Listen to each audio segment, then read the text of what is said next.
Hai teman-teman, pada kesempatan kali ini saya akan menjelaskan terkait perulangan, for, while, dan repeat until. Perkenalkan, nama saya Alfatona Ijal Kainansyah dari Teknologi Rekayasa Otomasi Angkatan 2025 dengan yang 3 digit terakhir 053. Sini apa itu perulangan loop?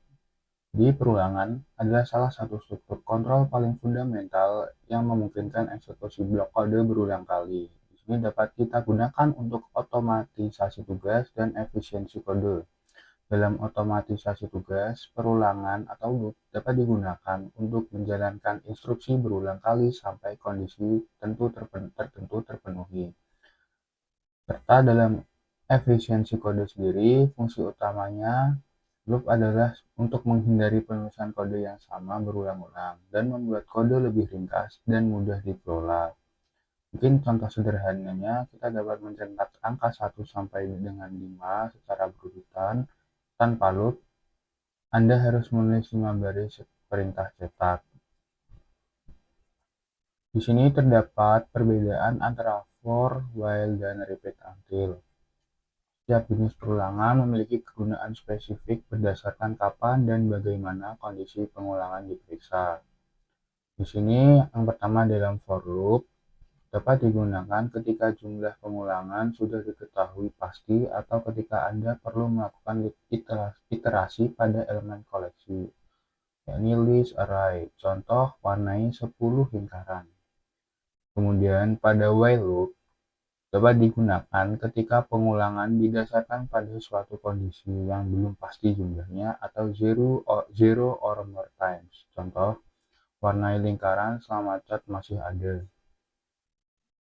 Dan terakhir terdapat repeat until atau do while, mirip dengan while, tetapi kondisi dicek setelah aksi, menjamin aksi minimal dijalankan satu kali, atau one or more times. Contoh, warnai lingkaran, ulangi sampai cat habis. Di sini terdapat kata kunci yang dapat kita ketahui jika for loop itu dapat digunakan ketika jumlah pengulangan sudah diketahui. Sebagai contoh, warnai 10 lingkaran. Sedangkan pada while loop, kita dapat menggunakan dengan kondisi yang belum pasti jumlahnya. Di contoh dapat kita ketahui warnai lingkaran selama cat masih ada. Sedangkan pada repeat until sendiri, kita dapat melakukan jika kondisi dicek setelah aksi. Dan contoh, warnai lingkaran, ulangi sampai cat habis. Kemudian dalam alur kerja flowchart for loop, perulangan for sangat terstruktur dan ideal untuk iterasi dan batasan yang jelas. Di sini terdapat start, init i sama dengan 0, check atau limit, loop body, dan i++. Ini terdapat inisialisasi, yakni menetapkan nilai awal variabel kontrol, misalnya saat i sama dengan 0, kemudian kondisi eksekusi berlanjut selama kondisi ini terpenuhi, kemudian terdapat increment atau decrement mengubah nilai variabel kontrol setelah setiap iterasi, misalnya i++. Kemudian di sini terdapat alur kerja flowchart while loop. While loop bersifat pretest, kondisi diperiksa di awal yang menentukan apa blok kode akan dieksekusi.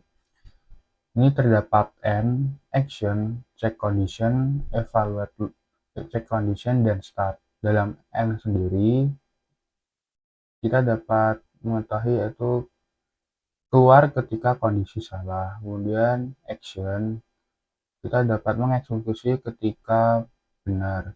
Kemudian kita dapat mengecek kondisi jika kita dapat mengevaluasi kondisi loop. Dan kemudian start, kita dapat mulai loop flow. Di sini kita dapat memulai dari bawah hingga ke atas. Kemudian pemeriksaan awal yaitu pretest.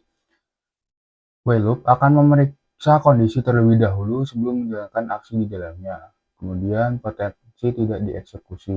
Jika kondisi awal sudah salah atau false, maka aksi dalam loop tidak akan pernah dijalankan. Dan kemudian yang ketiga, pentingnya terminasi. Pastikan ada perubahan di dalam aksi loop yang akhirnya akan membuat kondisi menjadi false untuk menghindari loop tak terbatas atau infinite loop. Kemudian di sini terdapat alur kerja flowchart repeat until atau do while. Repeat until atau do while di beberapa bahasa adalah post-test, akan dijamin berjalan setidaknya sekali. Yang pertama, kita dapat menjalankan aksi. Yang kedua, dapat cek kondisi akhir. Dan yang ketiga, kita dapat mengeksekusi minimum.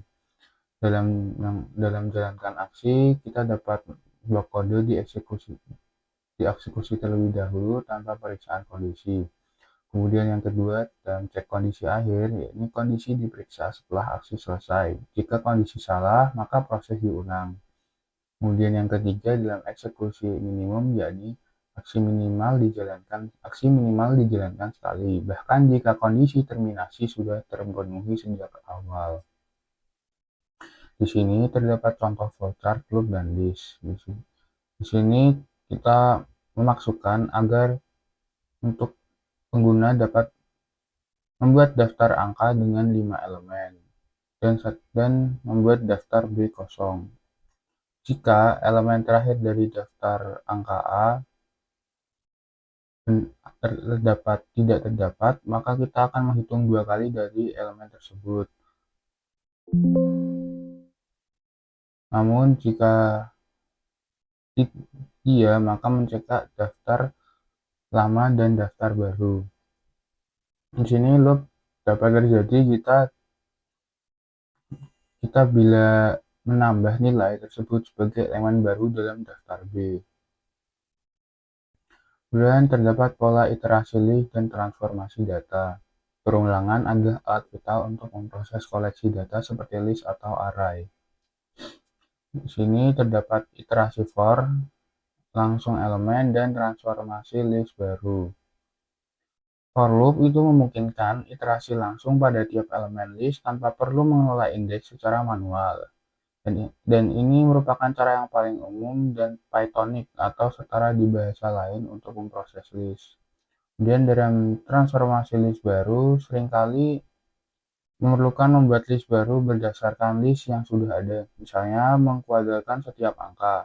Kita dapat menggunakan loop untuk membaca data lama, memprosesnya, dan menambahkan hasilnya ke list baru.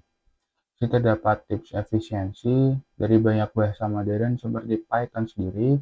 Terdapat konsep seperti list comprehension yang menyederhanakan proses transformasi list menjadi satu baris kode dan menggunakan for loop tradisional untuk tugas-tugas sederhana. Sekian, mungkin itu yang dapat saya sampaikan. Terima kasih.